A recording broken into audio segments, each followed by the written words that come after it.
Se sua filha adolescente precisasse ser resgatada do domínio de um espírito vingativo, o que você faria? Hoje vamos seguir Bozena, entender as ameaças, usar o bom senso para tomar decisões melhores e no final, mais uma vez, tentar sobreviver aos mini-demônios macacos de Tag Along 2. Esse é o Derrotando o Terror.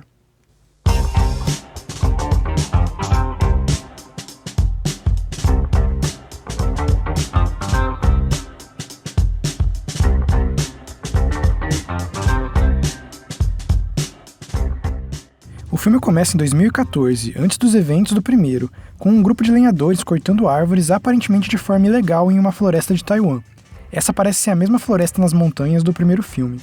O chefe do grupo vai para longe dos outros para se aliviar e enquanto isso os 3 lenhadores encontram alguma coisa enterrada. Eles ficam animados achando que pode ser alguma coisa de valor, mas quando desenterram uma parte, percebem que é um corpo de uma criança com uma roupa vermelha. O chefe deles volta depois de uns minutos, só que agora não tem mais ninguém no lugar que eles estavam trabalhando. Ou a galera fugiu, ou alguma coisa pegou os 3. Ou talvez esse cara já esteja em uma ilusão, que nem a gente viu no primeiro filme também, não dá pra saber. Ele fica indignado, achando que os outros simplesmente foram embora e volta pro carro pra ir embora também. Mas tem alguma coisa no carro do cara.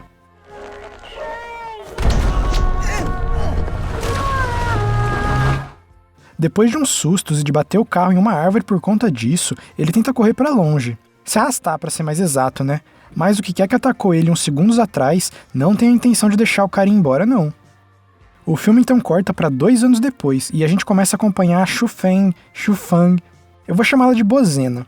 A Bozena é assistente social e parece lidar de casos de maus tratos infantis. Ela foi chamada pelos vizinhos de uma mulher que estão preocupados com a criança dela. Os moradores do prédio não veem a menina sair de casa nunca, e a mãe só sai raramente para comprar comida, então a criança estaria isolada em uma casa há meses sem motivo aparente. Quando a Bozena chega na casa da mulher, que eu vou chamar de Rita, a Rita atende a porta.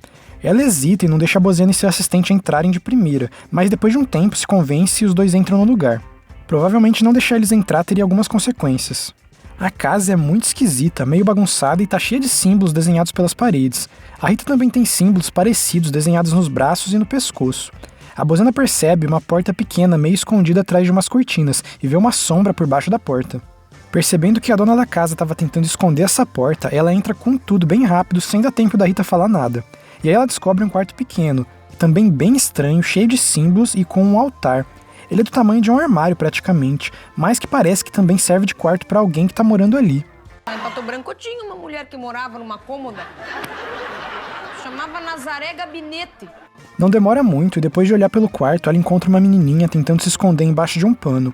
A menina não parece machucada e nem excessivamente magra, mas ela tá com símbolos desenhados pelo corpo todo, da cabeça aos pés.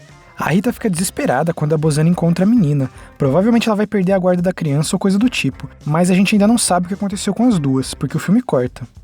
A gente então vê a Bozena em casa. Ela percebe que sua filha, que já é adolescente, está trancada no banheiro e ouve uns barulhos, como se a menina estivesse vomitando.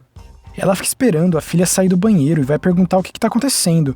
A menina tenta entrar no quarto rápido, mas a mãe percebe que ela está escondendo alguma coisa na mão e segura a filha. É um teste de gravidez e ele está marcando positivo. A Bozena fica muito brava com a filha. Não conhece Pato Branco?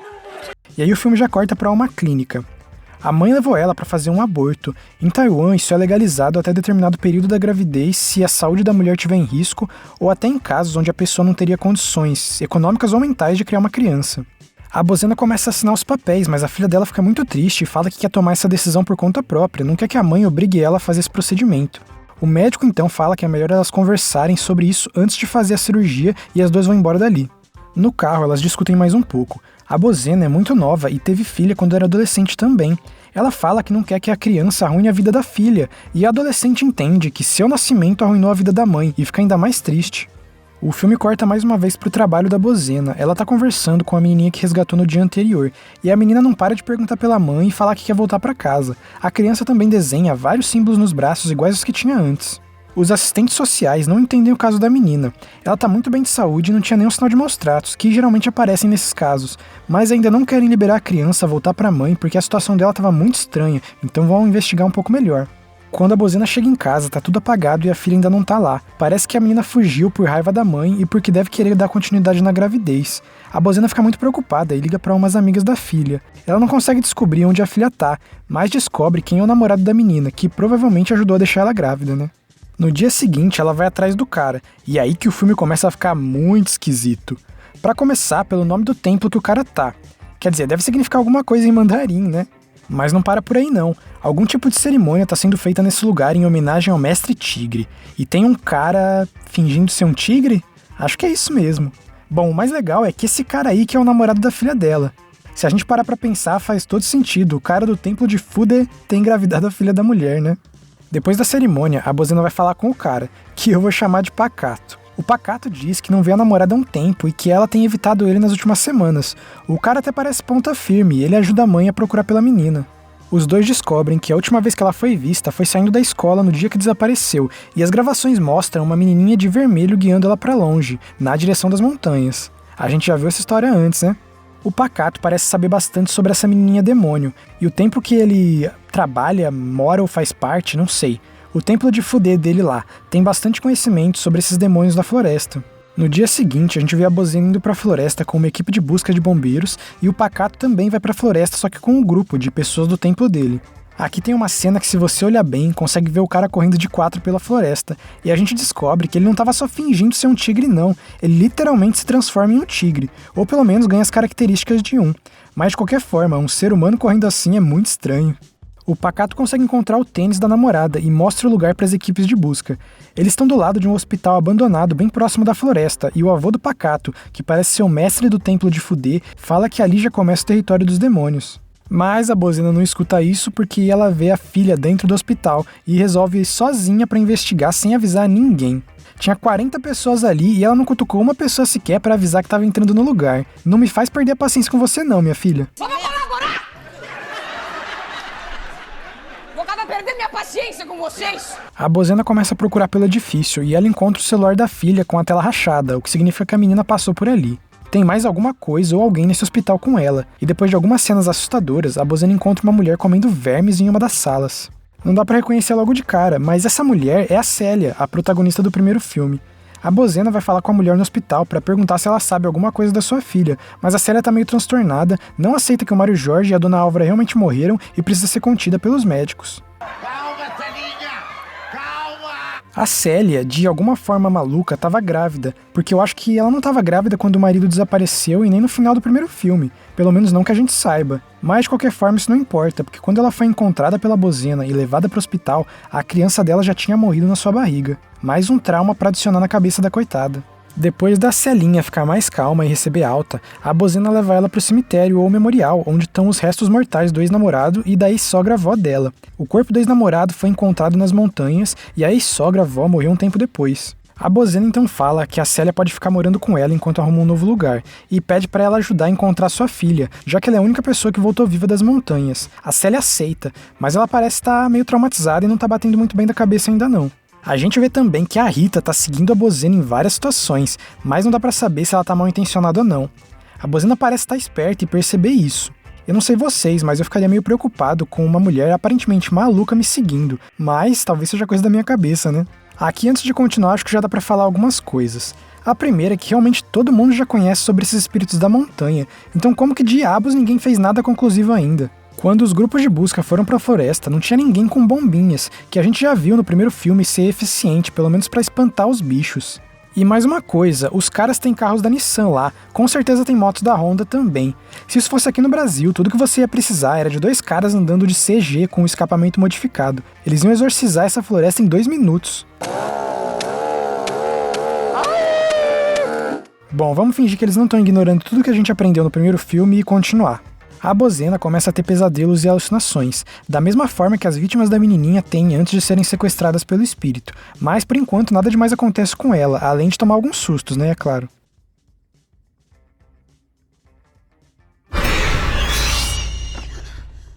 Você tá bem?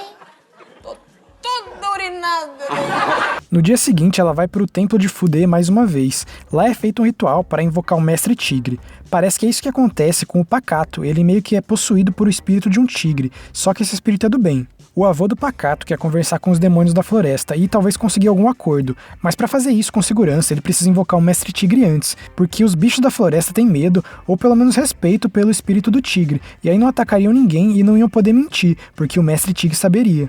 Então ele diz as palavras mágicas pro tigre entrar no corpo do neto. Thunder! Thunder! Thunder! Thundercat! Uau! Enquanto eles estão esperando os demônios da floresta responder, o filme mostra a Célia. Ela tá na casa da Bozena lendo sobre o que aconteceu com o ex-namorado e com a Dona Álvara, mas aí o Mário Jorge aparece pra ela e ela abraça o cara, que a gente sabe que é só uma ilusão, né? Eu entendo que ela esteja traumatizada, mas nesse ponto ela já tem certeza que o cara tá morto e sabe como os poderes da menina de vermelho funcionam. Ou ela foi muito burra, ou ela já aceitou que é uma alucinação, mas mesmo assim não se importa, só quer ver o Mário Jorge de novo de qualquer forma possível. Voltando pra floresta, nós vemos que o tigre vai embora do corpo do Pacato, porque depois de um bom tempo os espíritos ainda não vieram conversar. Mas logo que o tigre vai embora e o Pacato volta ao normal, o avô dele é possuído por um demônio. O Pacato conversa com o bicho e no final o monstro fala que em troca de liberar a filha da Bozena, ele quer que a sua mãe vá até a floresta, mas a gente não sabe quem é a mãe do espírito. E aí o avô dele desmaia quando o espírito vai embora do corpo do senhorzinho. A Bozena volta pra casa. Chegando lá, ela vê que a porta tá aberta e tem algumas coisas reviradas, especialmente documentos do trabalho dela. A Célia também não tá mais lá. Ela sabia que a Rita tava seguindo ela esses dias, então decidiu até a casa da mulher, porque acha que foi ela que entrou na sua casa, talvez para conseguir informações sobre a filha que tava com os assistentes sociais. E eu acho isso uma péssima ideia. A Rita não parece ser uma mulher do mal, só parece ser meio maluca. Mas ainda assim, se ela realmente invadiu a sua casa, é melhor você não confrontar diretamente a pessoa, pelo menos não sozinha. Ela vai pra casa da Rita mesmo assim. Chegando lá, as duas mal têm tempo de conversar, porque alguém bate na porta, de forma meio agressiva até. Quando a Rita abre a primeira porta pra ver, porque tem uma porta e uma grade depois. É a Célia, só que provavelmente só o corpo dela, porque ela tá com uma cara de doida e provavelmente tá possuída.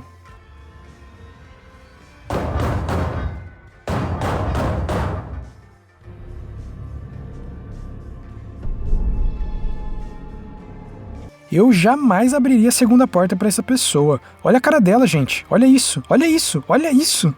A Rita abre a grade, mas a Célia não entra. Aí que as coisas começam a ficar mais interessantes. A Rita apaga uns símbolos que tem na entrada da casa dela, e aí a mulher possuída consegue entrar. Então esses símbolos são usados para proteger contra esses demônios específicos. A Célia possuída entra na casa e não dá pra saber muito bem qual sua intenção, mas ela parece ter alguma coisa pessoal contra a Rita.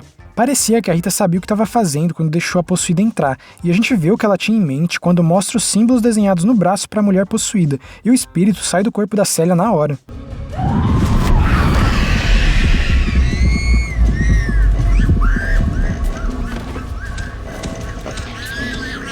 Os símbolos da casa dela são todos feitos ou para espantar ou para prender o espírito de alguma forma. Depois de um X1 com a menina de vermelho, ela consegue espantar o demônio da casa, e aí a gente tem a explicação de tudo o que está acontecendo.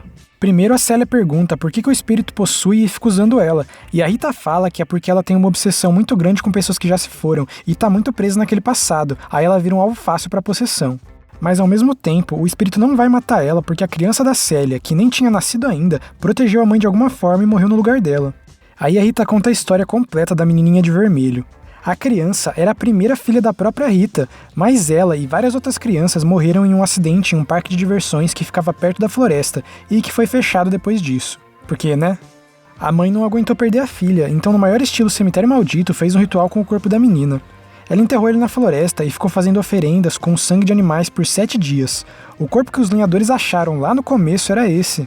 Depois dos 7 dias, a menina realmente voltou à vida, mas ela não era mais totalmente humana e estava assustadora.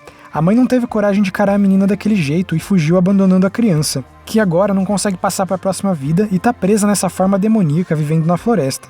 Depois de um tempo, pessoas começaram a desaparecer nas montanhas, e a Rita sabia que tinha relação com a filha, então ela tentou aprisionar o espírito dela usando os símbolos e outros rituais. Ela fingiu levar roupas novas para o espírito da filha e enganou a coitadinha.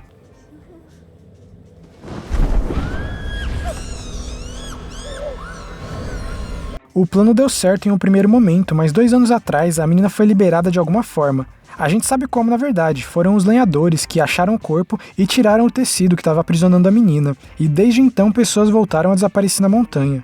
A Rita também acredita que o espírito da primeira filha queira se vingar dela atacando sua outra filha, por isso que ela começou a isolar a menina em casa e enchê-la de símbolos de proteção depois que as pessoas voltaram a desaparecer. Nossa, essa mulher é meio FDP, hein? Ela não conseguiu aceitar a morte da filha, o que, né, eu entendo. Mas daí pra fazer um ritual que traz a pessoa de volta e ainda por cima abandonar a criança quando isso der certo porque ela tá muito feia? Sacanagem demais isso aí. E além de tudo, ela ainda enterrou porcamente o corpo e deixou só um tecido pra aprisionar o espírito, já que vai fazer a cagada, pelo menos faz ela direito, né? Depois de ouvir isso, a Célia percebe que tudo que ela passou foi culpa da Rita e ela fica muito brava e tenta sufocar a mulher, mas a Bozena separa as duas.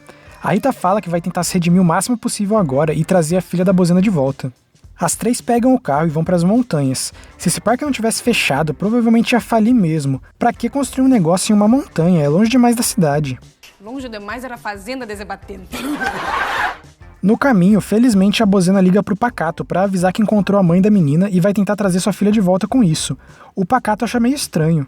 Saia daí, Pacato, nós temos um trabalhinho. Oh, não, isso não. Mamãe não teve nenhum filho bobo.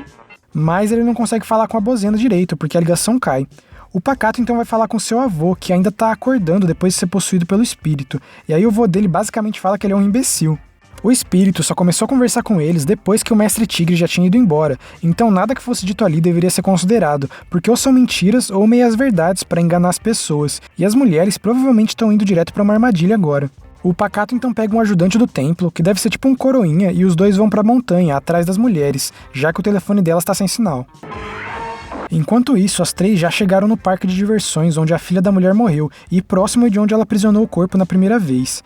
A Rita pede para as duas ficarem ali e anda em direção ao parque, mas a Célia resolve ir junto por algum motivo e só a Bozena espera no carro. As duas andam um pouco pelo parque e a Rita começa a chamar pelo espírito da filha, mas aí sem conversa nem nada, ela começa a ser infestada por insetos e morre de uma forma horrível. Vamos ser sinceros aqui, né? Essa aí já merecia ter ido mesmo. Já vai tarde daí. Enquanto ainda tá viva, ela usa as últimas palavras e pede pra Célia, pelo amor de Deus, proteger a sua outra filha, que tá com serviço social, já que qualquer que fosse o plano, parece que não deu certo. A Bozena, que tinha esperado no carro, vê o que parece ser sua filha andando pela neblina e segue a alucinação. Eu diria que ela foi bem besta, mas nesse caso dá pra usar a justificativa de que supostamente teria um plano que faria a menina voltar, então acho que foi menos burrice do que o normal, mas ainda foi burrice. O Pacato chega logo em seguida e acaba encontrando o corpo da Rita e a Célia no meio do lugar. Ele leva a Célia até o carro e pede pro coroinha lá levar a mulher de volta pra cidade, que ele vai procurar pela sogra. Ele entra em um prédio próximo e percebe que tem alguma coisa errada com o lugar. Alguma coisa não está certa, Pacato. Acho melhor nos prepararmos para qualquer surpresa. Mas não sabe o que é e não vai muito mais longe também. Os mini-demônio macaco atacam o cara. Ele até que é ágil, mas no final acaba empalado em um pedaço de ferro. Não parece ser um machucado letal porque foi meio no ombro, mas ele tá ferrado de qualquer forma. Ele tá preso na parede, bem machucado, e vários demônios macacos estão chegando perto. Mas quando parece que vai ser seu fim, ele consegue recitar as palavras mágicas para invocar o espírito do tigre.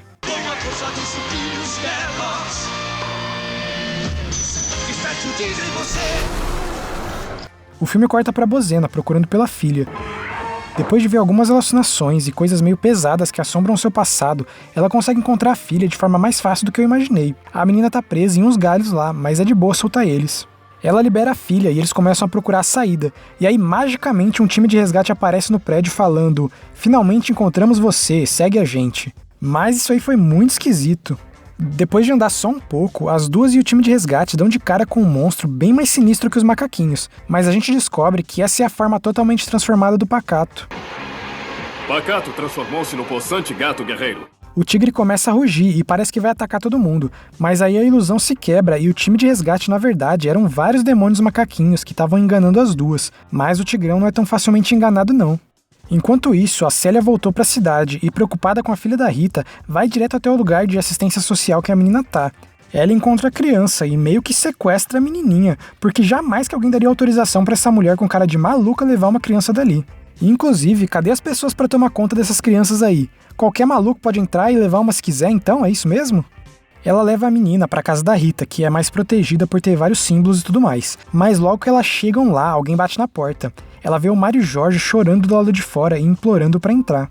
A mulher, já acabada mentalmente, abre a porta, mas dessa vez ela tinha um plano. Ela dá um abraço e se despede do Mário Jorge pela última vez. Aí empurra ele para um dos símbolos que aprisionam o espírito, quebrando a ilusão. O problema é que ela não pensou muito adiante e a menininha consegue se libertar no final das contas. E depois de alguns segundos de tensão, a gente vê que a menina de vermelho possuiu a Célia mais uma vez. E agora ela tá sozinha com a sua irmãzinha na cena mais sinistra do filme pra mim.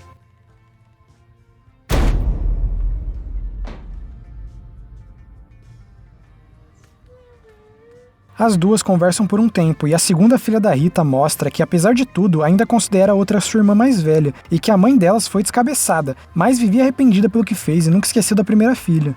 A menina de vermelho percebe que ela tá falando a verdade e parece que sua alma finalmente se liberta pra sair desse mundo. Ah lá, tudo que precisava era uma conversa. Custava fazer isso, meu Deus?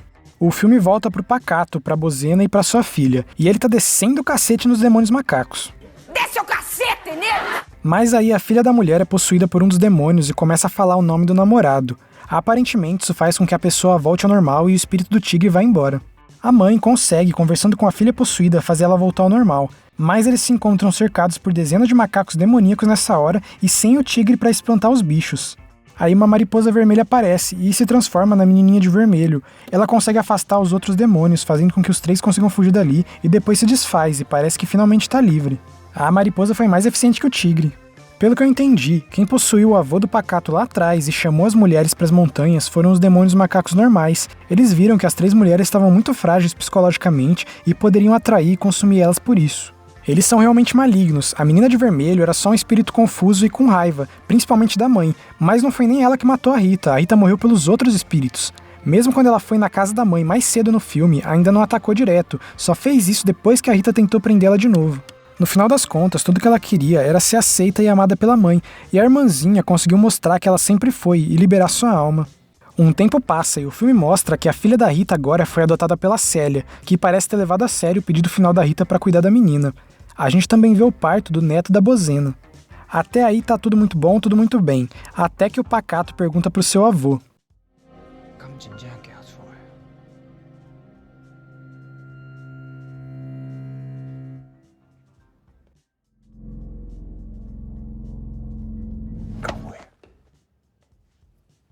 Ainda bem que essa história não terminou que nem o primeiro filme, mas outra pergunta do Pacato pro seu avô fica no ar. O que são os demônios da montanha e por que tem tantos deles? Mas esse provavelmente é o assunto do terceiro e último filme dessa franquia. Esses monstros aqui poderiam ser derrotados de até mais formas que no filme anterior. Eu não entendi por que as pessoas simplesmente ignoraram o que sabiam no primeiro. Era conhecimento popular que bombinhas e explosões tinham algum efeito nos bichos. E mais uma vez, eles são físicos, então armas de fogo, além de espantar, provavelmente dariam conta do recado. Nesse aqui a gente ainda ganhou outra forma de derrotar esses espíritos, com aqueles símbolos que a Rita sabia fazer. Eu não tenho certeza se eles funcionam contra os macaquinhos ou só contra a menina de vermelho mesmo, mas na dúvida eu ia tatuar um rolê desse no braço. Tanta gente com tatuagem chinesa por aí, eu ia tatuar um encantamento, e se alguém perguntasse daria pra falar que tava escrito qualquer coisa, tipo pastel de frango. Ninguém ia saber o que significa mesmo. Pra ficar totalmente protegido desses bichos mesmo, o ideal era comprar uma motinha com escapamento modificado, andar com um monte de bombinhas nos bolsos e tatuar uns símbolos daquele, aí bicho nenhum ia te incomodar. E se nada disso der certo, é só você começar a seguir a religião do Mestre Tigre lá e virar um coroinha deles. Macaco demônio nenhum ia mexer com você, sabendo que é amigo do Tigrão. Ele foi o MVP desse filme aí. No contexto do filme, o tema principal e a forma de impedir esse problema desde o começo era aceitar que pessoas que você ama um dia podem ir embora. A Rita não aceitar a morte da filha foi o que começou tudo isso. E a Célia também era muito vulnerável ao espírito, justamente porque não conseguia abandonar os entes que já tinham partido. Mas já que isso aconteceu mesmo, se a mulher tivesse enterrado o corpo direito e com redundâncias, tipo amarrando mais um tecido e colocando tudo dentro de um caixão que também teria vários daqueles símbolos, talvez o espírito nunca fosse encontrado e liberado de novo. O que na verdade é uma coisa terrível, deixar o espírito da coitada da menina preso pra sempre. Mas é aquele negócio, né? Se você já enfiou a mão na merda, agora passa na cara. Acho que a lição principal desse filme... Na verdade, eu não sei qual que é a lição desse filme, não. Qual que é a lição dele? Vocês precisam parar de odiar as pessoas pela opinião política e voltar a odiá-las pelo gosto musical. Se você gostou do vídeo, lembra de curtir, compartilhar com os amigos e seguir o canal. Muito obrigado por assistir, valeu e até mais!